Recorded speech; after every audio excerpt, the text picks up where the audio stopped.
ሰው ከሰው ጋር ሳይጣላ እንዴት ነው መኖር የሚችለው? እሳትና ውሃ አቅርቤልሃለሁ የመረጥከውን ያዝ ማለት ገሃነምና መንግስተ ሰማያት አሉልህ ወደ ወደድኸው ግባ።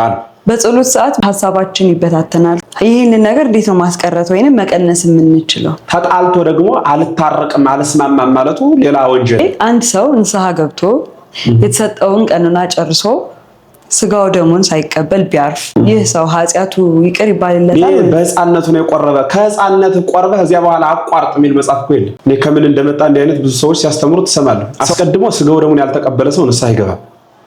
ንስሐ የሚገባ ስጋው ደሙን የተቀበለ አካል። ይህ ማለት ቆራቢ ብቻ ነው ንስሐ የሚገባ። 15 ዓመት ሞልቷል 16 ዓመት ሞልቷል የሚል ለምድራዊ ክትባት እንጂ ለቤተ መቅደስ አገልግሎት አይውልም። አንዲት ሴት ከወለደች በኋላ ማለትም ወንድ ከወለደች በኋላ እስከ 40 ቀን ሴት ከወለደች በኋላ እስከ 80 ቀን ቤተክርስቲያን እንዳትገባ ትከለከላለች። ይሄ የሆነው ለምንድን ነው? በመሰራታቸው ውስጥ ያልገዙትን ዕቃ በርካሽ ገዝተው በውድ ገዝቻለሁ ብለው አጨርብረው ስለሚሸጡ ርኩስ የሚባል በቤተክርስቲያን በዘመነ ሐዲስ ፈጽሞ የለም እንዲህ አይነት ንግግር። በህግ ስራ ውስጥ የሚተዳደሩ ሰዎች እያንዳንዷን ፍርድ እንደ ጆተኔ በሳንቲም ብቻ እየተንቀሳቀሱ ስለሚሰሩ ጾም አጃቢ ነው፣ ስግደቱ አጃቢ ነው፣ ምጽዋቱ አጃቢ ነው፣ ሁሉም ነገር አጃቢ ነው። ሁሉም ሚዜ ነው። ሁሉም ፍቅር ሚዜ ነው። እያንዳንዱ ሚዜ ነው። ልክ ክርስቶስን እንደተደቦለቦለ ነገር እያየ ነው ያለፍ ነው ስላላወቅ ነው። ማወቅ ስንጀምር ያኔ ማንም አይቀድመን። ባጉል ባህል በተለምዶ መውለድ በእኛ ቤተክርስቲያን ኃጢያት እስኪመስል ድረስ የሚያወግዙ ሰዎች አሉ።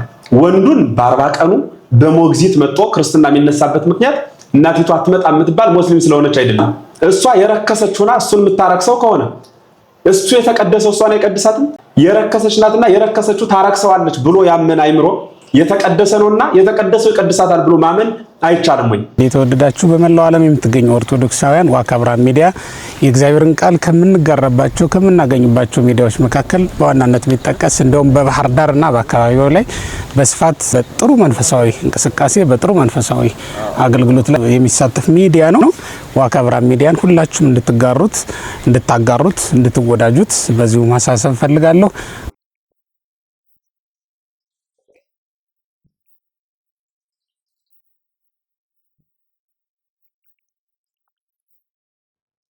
ሰላም ጤና ይስጥልን ውድ የዋካ ብርሃን ሚዲያ ቤተሰቦቻችን እንደምን አላችሁ? ይህ ዋካ ብርሃን ሚዲያ ነው። ዛሬም እንደተለመደው ከእንግዳ ጋር ከእናንተ ከምእመናን የመጡ ጥያቄዎችን ልንመልስላችሁ ተገኝተናል። እንግዳችን ያው እንግዳ አይደሉም፣ ቤተኛ ናቸው። ከዚህ በፊትም ደጋግማችሁ በሚዲያችን ታውቋቸዋላችሁ። እንዲሁም በሶሻል ሚዲያ በቲክቶክ ፕላትፎርም ላይ በስፋት ይታወቃሉ። መምህራችን እንኳን ደህና መጡ። እንኳን ደህና ቆያችሁ። እንዴት አላችሁ? እግዚአብሔር ይመስገን። ዛሬም ጥያቄዎችን ለመመለስ ፈቃደኛ ሆነው እዚህ ስቱዲዮአችን ድረስ ስለተገኙ ከልብ እናመሰግናለን። መልካም፣ እኔም አመሰግናለሁ ስለጋበዛችሁ። እሺ መምህር፣ ወደ ጥያቄዎች ልሂድ። መልካም። ሰው ከሰው ጋር ሳይጣላ እንዴት ነው መኖር የሚችለው? ከተጣላስ በምን መልኩ መታረቅ አለበት? አንደኛው ወገንም ቢቢልስ ምን ማድረግ አለበት? በጣም ግሩም ነው። ዛሬም እንደ ትናንቱ በመላው ዓለም የምትኖሩ ይህ ድምጽ የሚሰማችሁ የእግዚአብሔርን ቃል ሰምታችሁ ረፍት እንድታርፉበት እንጂ በጥያቄያችሁ ላይ ጥያቄ ፈጥረን የእናንተንም ሐሳብ እናንተንም ከማስጨነቅ እግዚአብሔር አንደበታችን ይቆጣጠር። ሐይጽ ልሳን ቢኖር አርማችሁ አስተካክላችሁ እንድትሰሙን አደራ ለማለት ተወዳለሁ። ሰው ከሰው ጋር ሳይጣላ መኖር ይቻላል ወይ? ሰው እንኳን ከሰው ጋር ይቅርና ከእግዚአብሔር ጋር እንኳን ሳይጣላ መኖር የሚደክመው ፍጥረት ማለት ሰው ነው። ሰው እንግዲህ እንደሚታወቀው ባህሪ የሰብና ባህሪ እንስሳና ባህሪ የመላእክት ያለው ፍጥረት ማለት ነው። ይህ ማለት ምን ማለት ነው? በአራቱ ባህሪያት ከእንስሳት ጋር የሚመስል ፍጥረት ነው። እንስሳትን መስሎ የተፈጠረ በእድሜም እንስሳት ስለሚበልጡት ማለት ነው። በነፍሱ ደግሞ መላእክትን መስሎ የተፈጠረ ፍጥረት ነው እና ሰው ከእንስሳትና ከመላእክት ወገን ባህሪው የሆነ መካከለኛ ሆኖ ሰው ተብሎ የተፈጠረ በአረብና በመጨረሻው የፍጥረታት ለአረብ ፍጥረታት አራተኛ አጠቃላይ ለፍጥረታት ደግሞ 22ኛ ሆኖ የተፈጠረ ፍጥረት ነው ሰው የሚባለው ፍጥረት እና ባህሪው እስመ ተፈጥሮቱ ለሰብ ይትወላወልም ጊዜ ልደቱ እስከ ለተሞቱ እንዲል መጽሐፍ ሰው ከተወለደበት ዘመን ጀምሮ እስከሚሞትበት ቀን ድረስ ሐሳቡ ሲለዋወጥ ነው የሚኖረው። አንድ ቀን መጥፎ ነገር በልቦናው ሊመጣ ይችላል፣ አንድ ቀን ደግ ነገር ሊመጣ ይችላል። ሰው ሳይጣላ መኖር ይቻለዋልን ከተባለ ያው ሳይጣሉ የኖሩ ቅዱሳን አሉ። ፍጹማን ቅዱሳን የምንላቸው ከሕፃንነታቸው ጀምረው በገዳም ተከተው በዓት አጽንተው የሚኖሩ ቅዱሳን አባቶች አሉ። ይሄ በዓለም የሚኖረውን ሰው ስናነሳ ግን ሰው ከሰው ጋር ሳይጣላ መኖር ይቻለዋል ወይ? የሰው ባህሪው ምንድን ነው ከተባለ ሰው ነፃ ፈቃድ ተሰጥቶት የተፈጠረ ፍጥረት ነው። ነፃ ፈቃድ ማለት አቀረብኩ ለከ ሳተው ማየ ደይዴከ ሀበ ዘፈቀድከ አንተ ተብሎ የተፈጠረ ፍጥረት ነው። ያ ማለት በአማርኛ እሳትና ውሃ አቅርቤልሃለሁ የመረጥከውን ያዝ ማለት ገሃነምና መንግስተ ሰማያት አሉልህ ወደ ወደድከው ግባ ነው። እግዚአብሔር የነፃነት አምላክ ሰው ሳይጣላ እንዲኖር አድርጎ እግዚአብሔር ከፈጠረው ነፃ ፈቃድ አልሰጠውም። ነፃ ፈቃድ የለውም ማለት ነው። ምክንያቱም እግዚአብሔር ቆልፎታል። በፍቅር መስመር ብቻ እንዲሄድ ካደረገው ነፃ ፈቃድ የሚባለው ለሰው ልጅ የለም ማለት ነው። ስለዚህ ሰው በነፃ ፈቃድ ከብሮ የተፈጠረ ፍጥረት መሆኑን የሚሽር ቃል ነው። ስለሆነ ምን ማለት ነው? የሰው ልጅ ነፃ ፈቃድ ኑሮት እግዚአብሔር በነፃ ፈቃድ አግኖ አክብሮ የፈጠረው ፍጥረት ነው የምንለው ነፃ ፈቃዱን ተጠቅሞ በፍቅርም በጥልም በትህትናም ለይሎሪስም ራሱን ያኖራል። እንደዚያ እንዲኖር በነፃ ፈቃድ ከብሮ የተፈጠረ ፍጥረት ስለሆነ እና ሰው ሳይጣላ መኖር ይቻለዋልን ቢባል እንግዲህ ሰው ትንታ እንኳን ሳይኖርበት ትንታ ማለት ይህ ኃጢአትን አስቦ አመላልሶ የሆነ ተናግሮት ግን አማትቦ ደንግጦ መልሶ መተው ማለት ነው። እንደዚያ እንኳን ሳይፈጠርበት የኖረ ከሰው ወገን ኃጢአትን ከመስራት መጠበቅ ለማን ተሰጠው ይሉና አባቶቻችን ከመቤታችን በቀር ተብሎ ነው የተነገረላት። ከዚያ ውጪ ያለው ሰው በእያንዳንዱ ማህበራዊ ኑሮ ሲንቀሳቀስ ከሰው ጋር ሊገጥም ይችላል። ባለመግባባት በቃላት ሊሆን ይችላል፣ በዱላም ሊሆን ይችላል። እንደየሁኔታው ሰው ከሰው ጋር ሊገጥም ይችላል። ዳሩ ግን መጣላቱ አይደለም ኃጢአቱ። ቀደም ሲል በመግቢያ እንደተናገርኩት ሰው ከሰው ጋር ይቅርና ከእግዚአብሔር ጋር እንኳን የማይስማማ ንስሐ የተሰራው ሰው ከእግዚአብሔር ጋር መስማማት ስለደከመው ነው። እግዚአብሔርን ስለሚበድል ንስሐ ተሰርቶለት ዳግም በንስሐ ሕይወት እንዲመላለስ ነው። ንስሐ ማለት ንስሐ ተጸጸተ ከሚለው የግስ ግስ የተገኘ ነው። መጸጸት ማለት ነው። መጸጸት ማለት የበደልሁት በደል ልክ አይደለም፣ ሰውንም እግዚአብሔርንም አስቀይም ያለው ብሎ ራስን መገምገም፣ ራስን ልክ እንዳልሆኑ መውቀስ ማለት ነው። ከጥፋት በኋላ ወደ ነበረ ቋሚ ማንነት ራስን መመለስ ማለት ነው። ይህ ንስሐ ነው መጸጸት የሚባለው። በቤተክርስቲያን ትልቁ ወንጀል ሰው ከሰው ጋር መጣላቱ እንዳለ ሆኖ ተጣልቶ ደግሞ አልታረቅም አልስማማም ማለቱ ሌላ ወንጀል። አበው አባቶቻችን ሲናገሩ የማይጣላ መልአክ ነው የማይታረቅም ሰይጣን ነው ይላል። የማይጣላ መልአክ ነው ማለት መልአክ አይጣላ ዲያብሎስም አይታረቅ። አንጣላም እንዳንል መልአክ አይደለንም፣ ስጋዊ ጠባይ አለን። ጥቅማ ጥቅም ሊያጣላን ይችላል። የሚያልቅ ጫማ ስለነበረ መልአክ አይጣላም የምንለው ጫማው ያልቅ መሬቱም አያልቅ አርሶም አይበላም። የመልአክ ግብሩ ቅዱስ ቅዱስ ማለት ነው። ያ ቅዱስ ቅዱስ የሚለው እስመ ረፍቶሙ አኮቴቶሙ እስመ አኮቴቶሙ ረፍቶሙ የተባለላቸው ረፍታቸው ምስጋናቸው ረፍታቸው የሆነላቸው መላእክት ናቸው። የሚያልቅ ነገር ስለሌላቸው በምንም ከማንም ጋር አይነጋገሩ። እኛ ከሰው ጋር የምንነጋገረው የሚያልቅ ነገር ነው ያለን ምድራውያን ስለሆነ ለጊዜው።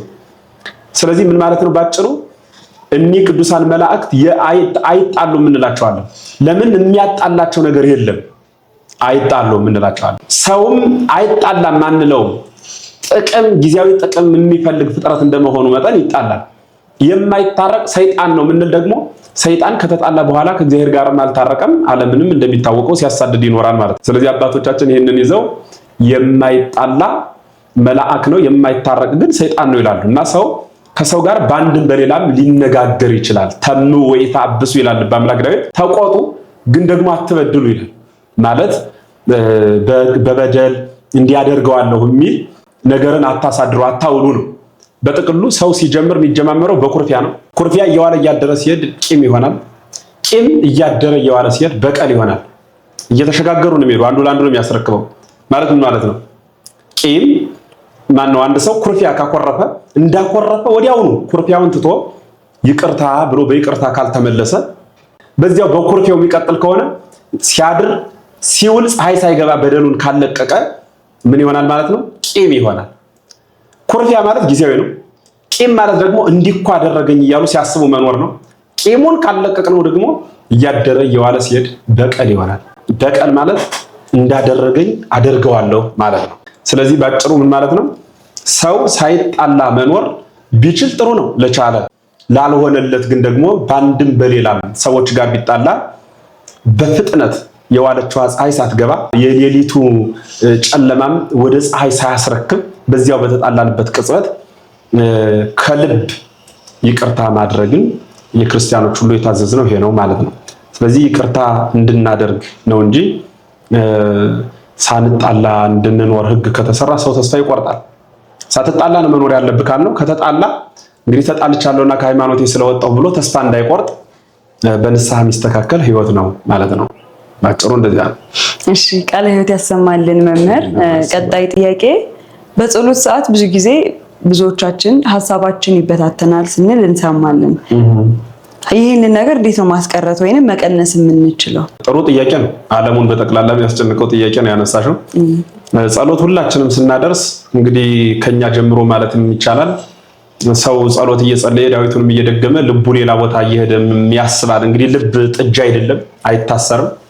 በቅሎም አይደለም፣ ልጓም አይገባበትም። መኪናም አይደለም፣ ፍሬን አይያዝበትም። ልብ እሱ በፈቀደው ይፈሳል፣ እሱም ወደ ወደደው ይጓዛል። እንዲህ አይነት ነገሮች ሲመጡ በጊዜ ጸሎት ወይም እግዚአብሔር ጋር በምንነጋገርበት ጊዜ የልባችን መበተን መድኃኒቱ ምንድነው ነውና በእርግጥ ለትውልዱ ብንነግረውም ይረሳል። አንድ አባት ሰውየው እንዲያው እየረሳው ተቸገርኩ ብሎ መጥቶ ያማክራቸዋልና እና የመርሳት መፍትሄ ምንድነው ብለው ሲላቸው መፍትሄውን እነግርህ ነበር፣ ነገር ግን መፍትሄውንም ብነግርህ ስትረሳው አይደል አሉት።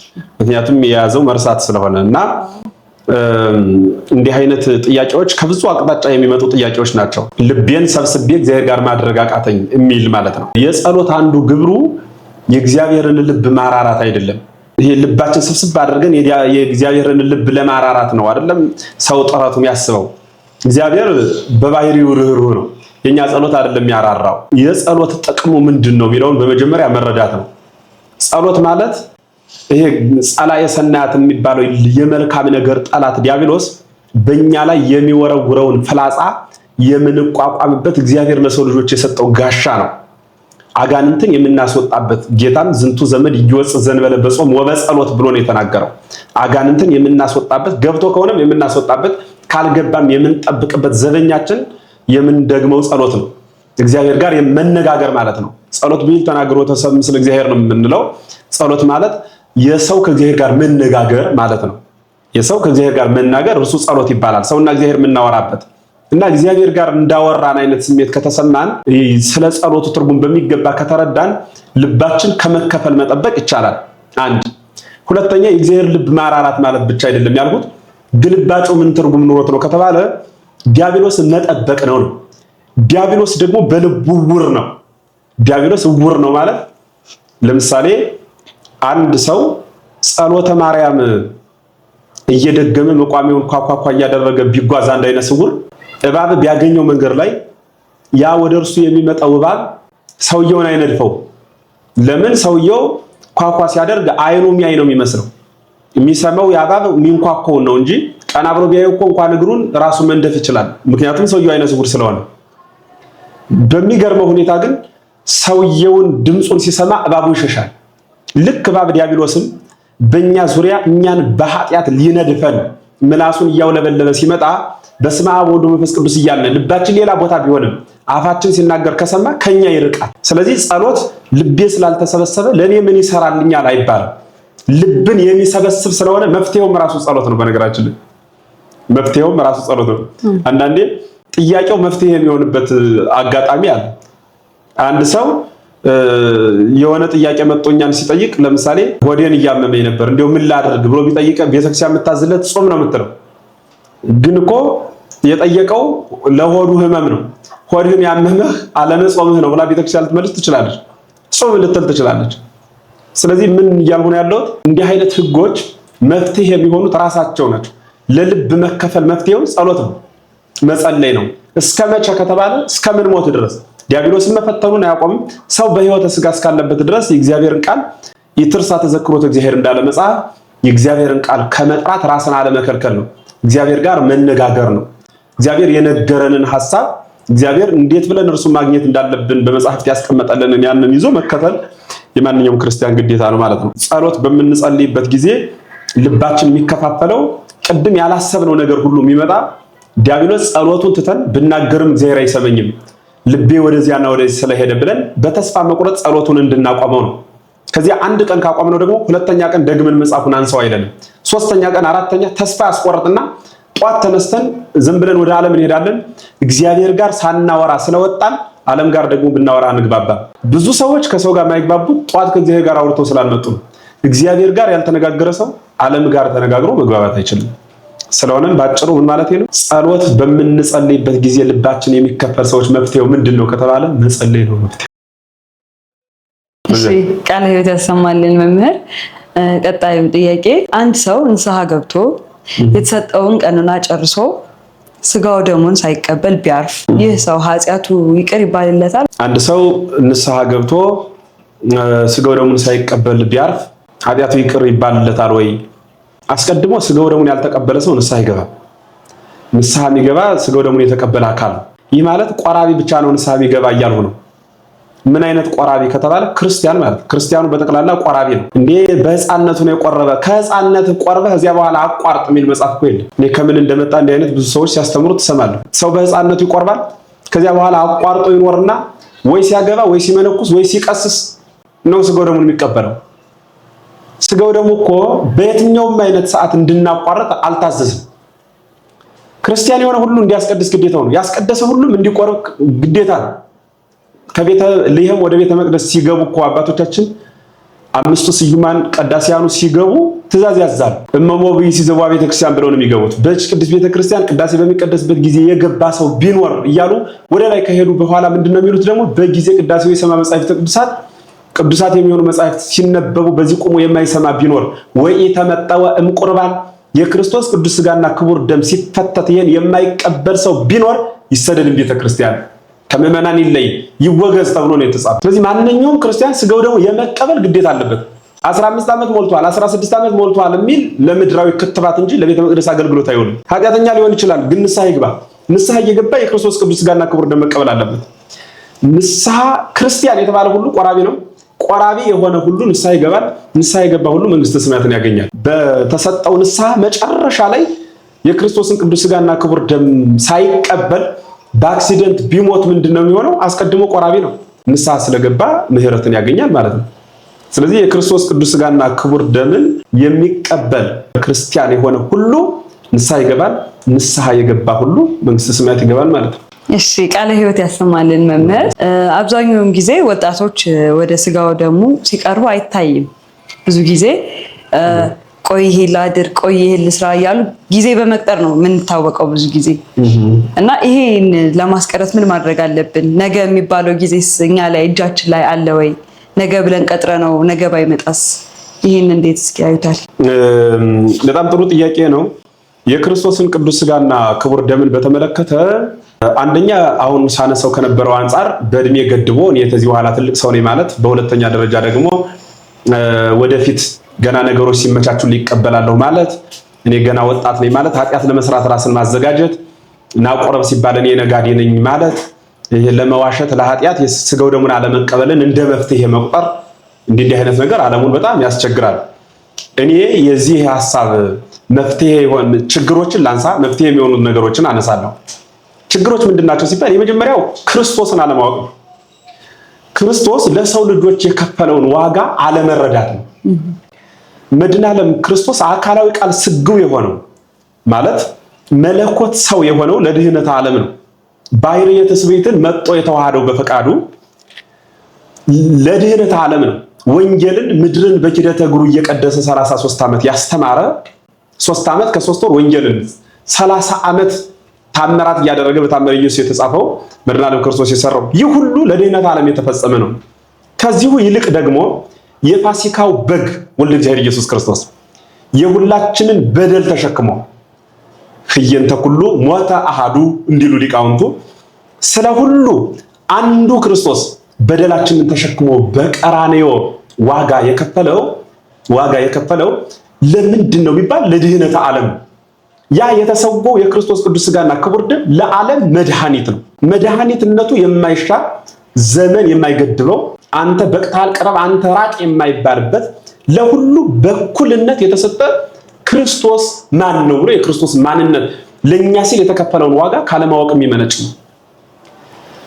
ድግስ ቤት እኮ ስንሄድ ሴቷ ስታቀርብ ሲበላላት ሲጠጣላት ደስ ይላታል። 3 ወር 4 ወር 5 ወር አስቀድማ ጠላውን ሌላውንም ወይኑን በመቀመም በመስራት ስትደክም እንጀራውን በመጋገር ወጡን በመስራት ስትደክም ቆይታለች። ያን ሁሉ ድካማን የምትረሳው የጠራቻቸው ሰዎች አክብረዋት ሲመገቡላት ደስ ይላታል። የጠራቻቸው ሰዎች አክብረዋት።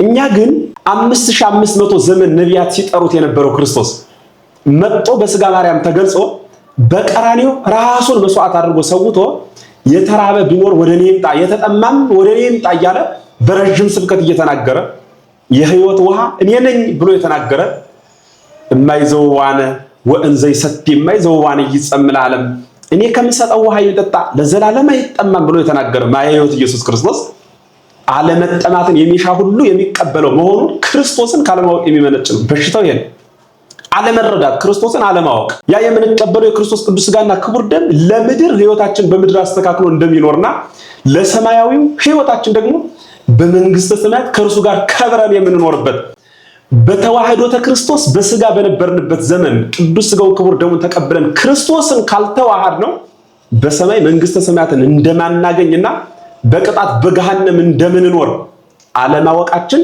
የክርስቶስን ቅዱስ ሥጋና ክቡር ደም በጊዜ በወቅት እንቀጥረዋለን። ሰው ሁለት ነገሮችን መረዳት አለበት። አንደኛው የዚህ ዓለም ሀብት፣ ንብረት፣ ዝና፣ ስልጣን፣ ስም፣ ሽኩቻው ሌላ ሁሉ የሚጠፋ መሆኑን መረዳት አለበት ማንም ሰው። በሁለተኛ ደረጃ በመንግስተ ሰማያት ስንኖር የማይጠፋ የማያልፍ ዘላለማዊ የሆነ ከክርስቶስ ጋር ከብረን የምንኖርበት ሰማያዊ ሀገር እንዳለን እኒን ሁለቱን ሰው መረዳት አለበት። ሰው እኒን በግልባጭ ነው የሚረዳቸው። ሰማዩንም ማያገኘው ወይም እውነት ያልሆነ የሚመስለው፣ ምድሩ ደግሞ በምድር ያለው ደግሞ የሚያየው ሀብት ሁሉ እንደሚጠፋ እያወቀ ግን ህሊናውን እየደለለ እንደማይጠፋ እየነገረው ነው የሚኖር። ይህንን ካለመረዳት ሰዎች ሁሉ በጠቅላላ የክርስቶስ ቅዱስ ሥጋና ክቡር ደም በቀጠሮ ሲጓዙበት እናያለን። በጣም የሚገርመኝን ሌላ ልጨምር። የክርስቶስ ቅዱስ ሥጋና ክቡር ደም አትቀበልም ወይ ብለን ወጣቷን በምንጠይቅበት ጊዜ የሚሰጡን መልስ ምንድነው? አይ እኔ እኮ ገና ነኝ፣ እንዲህ ነው ስራዬ፣ እንዲህ ነው ምሰራ፣ እኔ ጠበቃ ነኝ፣ እኔ እንዲህ ሱቅ ሰራተኛ ነኝ፣ እኔ እንዲህ ነኝ ይላል። ጥሩ ነው መስራታቸው። ወንጀሉ ምንድነው? በመስራታቸው ውስጥ ያልገዙትን ዕቃ በርካሽ ገዝተው በውድ ገዝቻለሁ ብለው አጨርብረው ስለሚሸጡ በህግ ስራ ውስጥ የሚተዳደሩ ሰዎች እያንዳንዷን ፍርድ እንደ ጆተኔ በሳንቲም ብቻ እየተንቀሳቀሱ ስለሚሰሩ ኃጢአት እየሰሩ መሆኑን ስለሚያውቁት ሥጋው ደሙን ተቀብዬ ኃጢአት እየሰራሁ አልኖርም ብለው ነው አይደለም እነዚህ ሰዎች። ለዚህ መልሱ የቆረበ ሰው ብቻ ኃጢአት እንዳይሰራ ያልቆረበ ሰው ኃጢአት እንዲሰራ ይፈቀደ ማለት ኃጢአት እኮ አትስረቅ የሚለው ቃል እኮ ለቆራቢዎች ብቻ አይደለም። አትስረቅ የሚለው ክርስቲያን ለሆነ ሁሉ የተላለፈ ቃል ነው። አታመንዝር የሚለው ቃል ሥጋው ደሙን ለተቀበለ ሰው ብቻ አይደለም፣ ሁሉም ሰው። ለምሳሌ አንድ ወንድ ሚስት ያገባል፣ ከሚስቱ ውጭ ሌላ ሁለተኛ ሚስት ደግሞ ይይዛል። አትቆርብም ወይ ስንለው አይ ነው ሁለተኛ እንዲህ ስላለች ነው ይላል። በጣም ጥሩ። ሁለተኛ ሚስት እንዲይዝ ባለመቁረቡ የፈቀደለት ማለት የማይቆርብ ሁለት ሚስት ያግባ የሚል አለ። አታመንዝር የሚለው ቃል እኮ ለሁሉም የተነገረ ቃል ነው። በሐሰት አትመስክር የሚለው ቃል ለሁሉም የተነገረ ቃል ነው። ሽንገላ፣ ጥላቻ፣ ክርክር፣ ጥል የሚባለው ለክርስቲያኖች ሁሉ የተወገዘ ያልተፈቀደ ቃል ነው። እንዲህ ከሆነ ለምንድን ነው ክርስቲያኑ ሁሉ ኃጢአትን ለመስራት ሥጋው ደሙ አልቀበልም ብሎ ቀጠሮ ሊቀጥር የሚችለው? የሆነ ቀን እቆርባለሁ የሚሉ ሰዎች ደግሞ በጣም ያሳዝኑኛል። የሆነ ቀን እቆርባለሁ የሚል ጓደኞቻቸው መቃብር ሲወርዱ አላዩአቸው? የሆነ ቀን ልንቆርብ ስናስብ ከሆነ ቀን ብለን ካሰብነው ቀን በፊት ሞት ቢቀድመን መቃብር ቢመጣ አማራጫችን ምንድን ነው? ጊዜያዊ የሥጋ ቦታን ለማመቻቸት ላይታች ስንል አልተመቸንም ብለን ያልተቀበልነው ክርስቶስ ወደ ሰማያዊውና ወደ ዘላለማዊ ሀገር ስንሄድ ክርስቶስ ይቀበለን ይሆን? ክርስቶስ በሰማይ እንዲቀበለው የሚፈልግ ማንኛውም ክርስቲያን ክርስቶስን በምድር አስቀድሞ መቀበል ነው። ክርስቶስን በምድር ያልተቀበለ ክርስቲያን ክርስቶስ በሰማይ አይቀበለውም። ዛሬ እኛ በምድር ቅዱስ ሥጋውን ክቡር ደሙን እንቀበለዋለን፣ እርሱ ነገ በሰማይ ይቀበለናል። ያልተቀበልነው ግን አይቀበለንም። ስለሆነም የክርስቶስ ቅዱስ ሥጋና ክቡር ደም በእድሜ የሚገደብ አይደለም፣ በዘመናት የሚገደብም አይደለም፣ የሆነ ቀን ተብሎ የሚቀጠርም አይደለም። ለተቀጠርንበት ቀን ለመድረሳችን ዋስትና የለም። ነገን እኮ ማንም አያውቃት። ነገን የሚያውቃት ማለት አሁን ነገ የሚደርስባት ሰው አለ? ሁሌ ነገ ነው። ነገም ላይ ቁመን ነገ ነው የምንለው። አሁን ዛሬ ነገ እንላለን። አረብ ነው አይደል? ነገም ቁመን ነገ ነው የምንለው። ነገ የሚባለው አንደርስበትም። የሰው ልጅ ነገ የሚባለው መንግስተ ሰማያት ነው። ዛሬ የሚባለው የምድር ህልውናው ነው። የመሪት ዕለት የተመረጠች ቀን የመዳን ቀን ዛሬ ናት። መጽሐፍቱም የተነገረን ይህ ነው። ስለዚህ የክርስቶስ ቅዱስ ሥጋና ክቡር ደም መቀበል ለክርስቲያኖች ሁሉ ይህ ግዴታ ነው። ክርስቲያን ነኝ የሚል ሰው ሁሉ ግዴታው ነው፣ መብት አይደለም። ባልቀበልም ችግር የለውም ብሎ መኖር አይቻልም። ክርስቲያን ነኝ ያለ ሁሉ የክርስቶስ ቅዱስ ሥጋና ክቡር ደም መቀበል ግዴታ ነው ማለት ነው። እንዲህ ካልሆነ ግን ዝም ብሎ ሌላ ሁሉ እኮ አጃቢ ነው። በነገራችን ላይ ጾም አጃቢ ነው፣ ስግደቱ አጃቢ ነው፣ ምጽዋቱ አጃቢ ነው፣ ሁሉም ነገር አጃቢ ነው። ሁሉም ሚዜ ነው። ሁሉም ፍቅር ሚዜ ነው። እያንዳንዱ ሚዜ ነው። ሙሽራው ግን ክርስቶስ፣ ሙሽራው ቅዱስ ሥጋውና ክቡር ደሙ ነው። ሁሉ ነገር ሚዜው ተሟልቶ ድግሱ ተሟልቶ ሙሽራው ቢጠፋ ሰርግ ነው ለቅሶ ነው የሚባለው? ምን ይባላል? ሁሉን ነገር ክርስቲያን የተባለ ሁሉ አሟልቶ እየጾመ እየጸለየ እየሰገደ እየተመላለሰ የሚዜው ስራ ሙሽራውን ከሙሽሪት ጋር ማገናኘት አይደለም? ከሙሽሪት ቤት አጅቦ መውሰድ። ጾሙ፣ ስግደቱ፣ ምጽዋቱ ሙሽሪት ምዕመንን ከሙሽራው ክርስቶስ ጋር ማገናኘት ብቻ ነው ስራው። 80 ሚዜ ስለተደረደረ ሙሽራውን አይተካም። ምንም ነገር ስለተናገረ ክርስቶስን አይተካም። የክርስቶስ ቅዱስ ሥጋና ክቡር ደም የክርስቲያኖች አማራጭ ያለው ህይወት አይደለም፣ ብቸኛው ጎዳና ነው። መንገድም ህይወትም እኔ ነኝ ብሎ የተናገረ ክርስቶስ ነው። ያ መንገድነቱና ህይወትነቱን እምናምነው ሥጋው ደሙን በመቀበል ነው። እምንዋሃደው በዚያ በኩል ነው። ካልተዋሃድነው ህይወት የለም። ከክርስቶስ ጋር የምንኖረው እኮ ስንዋሃድ ነው። ሃይማኖቴ ተዋህዶ ነው ብሎ የሚያምን ሰው ሥጋው ደሙን ያልተቀበለ ሰው እንደማይት የሚያሳፍር ሰው የለም። ንጉሱ ተብሎ ዘበኛ ያልተቀጠረ ሰው እንደማለት፣ አስማመው ተብሎ አገር እንደሚያፈርስ፣ ለገሰ ተብሎ 1 ብር እንደማይሰጥ ሰው ማለት፣ ስሙ ከግብሩ ጋር የተራራቀበት ስለሆነ ምን ማለት ነው? እያንዳንዱ ክርስቲያን ነኝ የሚል ሁሉ የክርስቶስ ቅዱስ ሥጋና ክቡር ደም መቀበል የአማራጭ ጉዳይ አይደለም። የክርስቶስ ልጅ ነኝ ማለት የክርስቶስ የመሆን መገለጫ፣ ከክርስቶስ ጋር የምንዋሃድበት መዋሃጃችን ነው። በነገራችን ለዚህ እኮ ነው የተፈጠርነው በተዋህዶ ነው። ነፍስና ሥጋችን ተዋሃዳ የምናምነው በተዋህዶ ነው። ሁሉ እግዚአብሔር ኢየሱስ ክርስቶስ አካላዊ ቃል ሥጋ ሆነ ብለን ስለሆነ የምናምነው በተዋህዶ ነው። የምንኖረው በሰማይ ሥጋው ደሙን ተቀብለን በተዋህዶ ነው። ሳንቀበል ግን እኛ በሕፃንነታችን ተቀብለን ሳናውቅ ሰው ባልጋ መጥቶን ኋላ ደግሞ ባልጋ መጥቶ መቃብር ላይ አድርሶን ክርስቲያን ነኝ ማለት ግን ከአጃቢነት አያድንም። በማቴዎስ ወንጌል እንደተገለጹት ያለ ምግባር የሚኖሩ ሃይማኖተኞች መሆን ብቻ ነው የሚሆነው ማለት ነው። ስለሆነም የክርስቶስ ቅዱስ ሥጋና ክቡር ደም ወጣቱ ሊቀበል ይገባል። እንዲሁም በነገራችን ላይ ይሄውን ዘመነ መቅሰፍት ነው።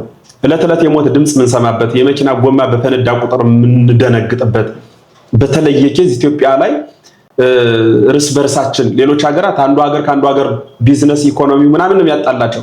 ሌሎች መጋቢ አዲሸቱ አንድ የሚገርመኝ ነገር ሲናገሩ ነበር። ሌሎች ሀገራት ሲጣሉ እንዲያው ሁሉን ነገር ራሳቸው ዝናብ መሆን ጠልፈው በጣም ብዙ ነገር ተራምደዋል።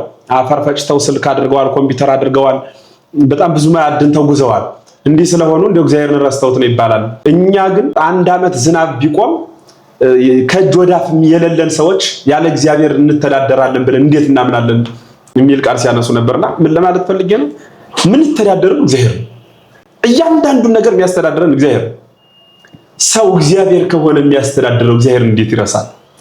የክርስቶስ ቅዱስ ሥጋና ክቡር ደምን መቀበል እንዴት ቀጠሮ ያደርጋል? ሰው ወደ እግዚአብሔር መቅረብ ይፈራል። ወደ አባቱ ሲቀርብ ሰው ይፈራል። ደስ እያለው እየሳቀ እኮ ነው ወደ አባቱ የሚቀርበው። ክርስቶስ እኮ አባታችን ለኛ የተከፈለውን ዋጋ ማወቅ ቀላል እያደረግነው እኮ ነው። በእውነት ወርቅ አንጥረኛ ሲይዘው ደንገጥ ብሎ ነው የሚይዘው። ወርቅነቱን በሚገባ ስለሚያውቀው፣ ግራሙ ስንት እንደሚሆን ስለሚያውቀው፣ አገልግሎቱ ምን እንደሚሆን ስለሚያውቀው። ሌላ ዝም ብሎ ቢያገኘው ግን ድንጋይ የሚያህልም ቢያገኝ ጥሎት ሊሄድ ይችላል። ቢያውቀውም እንኳን አይደነግጥም። ምንድነው ደግሞ ይሄ ብሎ የተደቦለቦለ ነገር ብሎ ነው ሊያየው የሚችለው።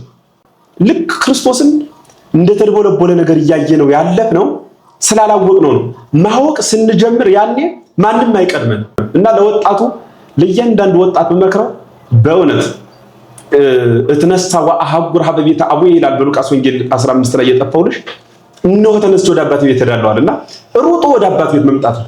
ከአባት ካባ መጥቶ መጠጋት ነው ብቸኛው አማራጭ ይሄ እና በዚህ ዘመን ቅድም እንዳልኩት በኢኮኖሚ በልዩ ልዩ እየደቀቀ ሀገር በመጣበት በመካከላችን ሰላም ባጣንበት እለት እለት የሚፈጸመው ድርጊት እለት እለት ምን ሰማው በዚህ የመከራ ዘመን በዚህ ዘመን ነው ሩጦ ወደ ክርስቶስ ካባ መጥቶ መደበቅ።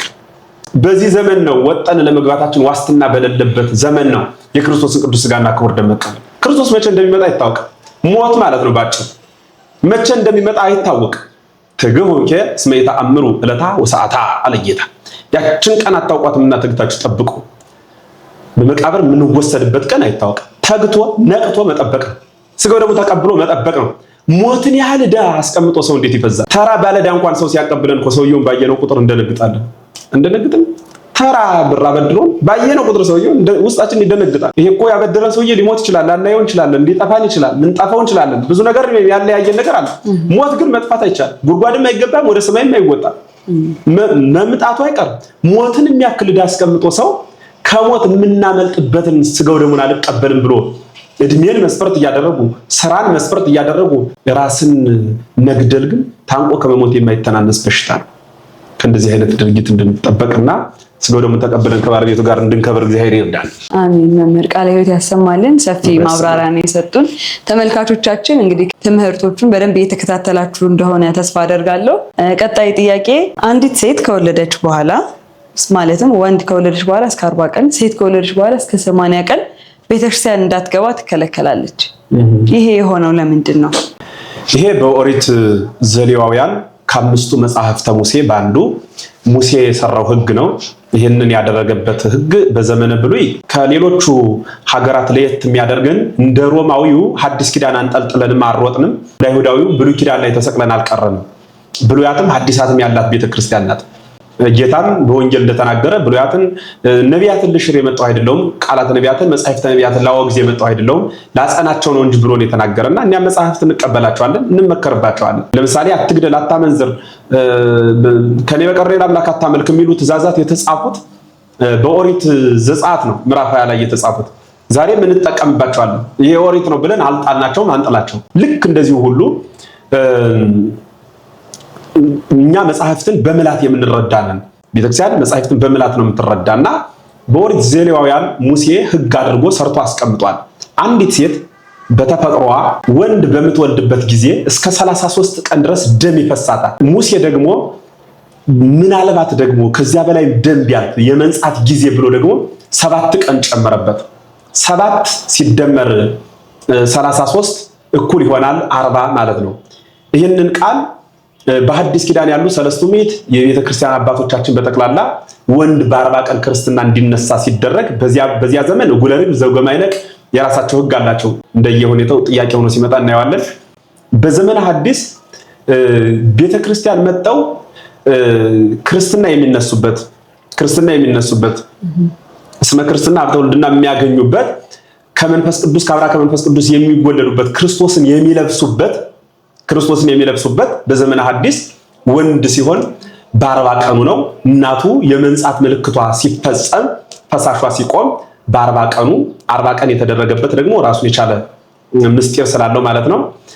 በዚህ ምክንያት ወንድ በ40 ቀን የእግዚአብሔር ልጅነት ያገኛል፣ ከመንፈስ ቅዱስ ዳግም ይወለዳል ማለት ነው። ሴት በምትወለድበት ጊዜ ሴቷ እስከ 66 ቀን ድረስ ፈሳሽ ይፈሳታል። እስከ 66 ቀን ይፈሳታል። ይህ ማለት ሙሴ ደግሞ 14 ቀን ሕግ ሰራበት። 14 ሲደመር 66 እኩል ይሆናል 80። በ80 ቀኗ ቤተክርስቲያን ትመጣለች ማለት ነው። እንዲህ የምትሆነው ግን ደመ ክርስቶስ በሚፈተትበት ቤተ መቅደስ ደመ ሩቅ ቢሲ ወይም የሰው ደም እንዳይፈስበት ለመጠንቀቅ የተደረገ እንጂ ሴቷ ስትወልድ በደለኛ ስለምትሆን አይደለችም። ባጉል ባህል በተለምዶ መውለድ በእኛ ቤተክርስቲያን ኃጢአት እስኪመስል ድረስ የሚያወግዙ ሰዎች አሉ። በነገራችን ላይ እኮ ደሙን ነው ሴትዮዋን አይደለም የተጸየፍ ነው። ደሙ ያ እንዲሁም እሷ የሥራ ደም ነው፣ የበረከት ደም ነው። ሰው በስንፍናው እንኳን በኃጢአቱ ሊሆን ይችላል ሲሰርቅ እጁ ቢቆረጥ በኃጢአቱ ደም ቢወጣው ሲሰራ የሚሆን በየትኛውም አይነት ሁኔታ ቤተ መቅደስ ላይ መጥቶ እንዲቆም አይፈቀድ። የምንጸየፈው ደሙን ነው፣ ሴቷን አይደለም።